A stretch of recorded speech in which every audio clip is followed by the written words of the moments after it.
आज हम कार्तिक मास महात्म अध्याय 27 का गुणगान करते हैं। अगर आपको अच्छा लगे तो लाइक, शेयर, सब्सक्राइब जरूर कीजिएगा।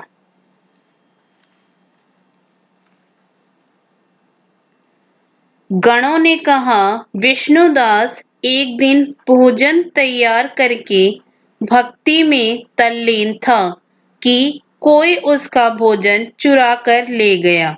लेकिन सायंकाल की आराधना हो सके और व्रत भंग न हो, इसलिए उसने उस दिन दोबारा भोजन तैयार नहीं किया।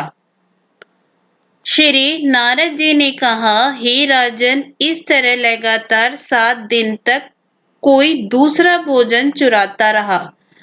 तब वह हैरान होकर सोचने लगा कि यह तो बड़ी विचित्र घटना है कि ना जाने कौन हर रोज मेरे भोजन को चुरा कर ले जाता है। फिर भी इस दिव्य स्थान को छोड़ना नहीं चाहिए। अगर मैं भोजन बनाकर खा लेता हूँ तो देर हो जाएगी और पूजा छूट जाएगी। अतः मुझे भोजन बनाकर तुरंत खाना नहीं चाहिए। बिना भगवान को भोग लगाने के वैष्णव को भोजन नहीं करना चाहिए। अगर 7 दिन बिन भोजन के बीत गए तो आज का एक दिन और सही। आज मैं भली भांति भोजन की रक्षा करूंगा और देखूंगा कि हर रोज इसे कौन चुरा कर ले जाता है। ऐसा सोच विष्णुदास भोजन तैयार करके भोजन के पास ही छिपकर बैठ गया। उसने थोड़ी देर के बाद देखा कि वहां पर एक चांडाल आया, जिसका शरीर बहुत दुर्बल था। उसके शरीर पर केवल चमड़ी ही चमड़ी दिखाई देती थी। जब वह चांडाल भोजन चुरा कर चल दिया तो विष्णुदास ने उसे पुकारा, हे भाई, यह रूखा भोजन ले जाकर क्या करोगे? घी तो लेते जाओ। ऐसा कहकर वह श्रेष्ठ ब्राह्मण आगे को बढ़ा।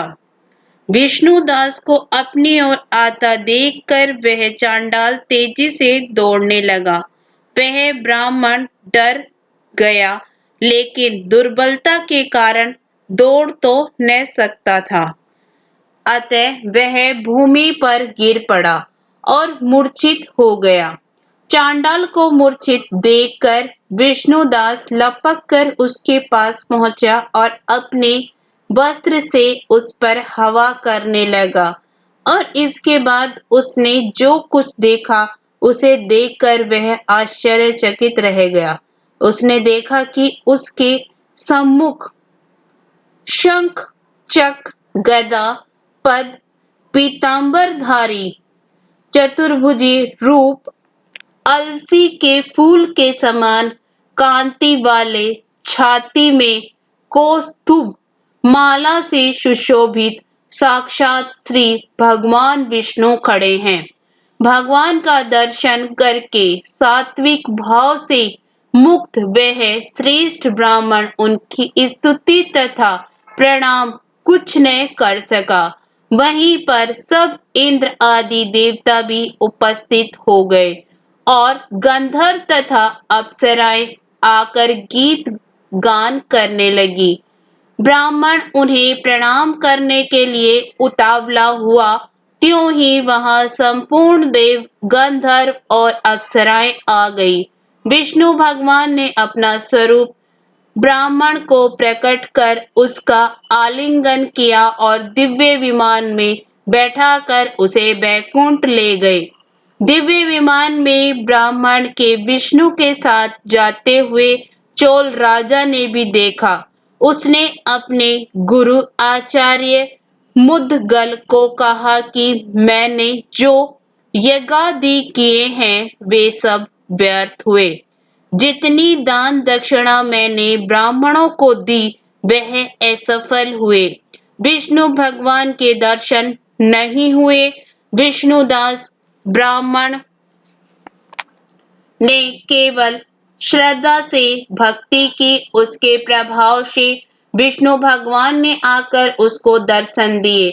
इसलिए भक्ति ही सर्वोपरि है। मुझे भगवान के दर्शन के लिए राजकाज त्याग कर भक्ति करनी चाहिए। राजा के कोई पुत्र न होने के कारण अपने भांजे को राजगद्दी का अधिकार बना दिया और आप विष्णु भगवान की भक्ति करने लगा। बहुत काल तक भक्ति करने के बाद भी विष्णु के दर्शन नहीं दिए तो वह अग्नि कुंड में कूद पड़ा। अग्नि में प्रकट होकर विष्णु भगवान ने राजा की गोदी में उठा लिया और कहा कि मैं तेरे त्याग और भक्ति से बहुत प्रसन्न हूँ। उसका आलिंगन कर उसको दिव्य विमान में अपने साथ बिठाकर बैकुंठ में ले गए। विष्णु जी ने अपने समान रूप वाले ब्राह्मण और पुण्यशील और राजा चोल को सुशील नाम देकर दोनों को अपना द्वारपाल बनाया। इसके साथ ही 27वां अध्याय समाप्त हुआ।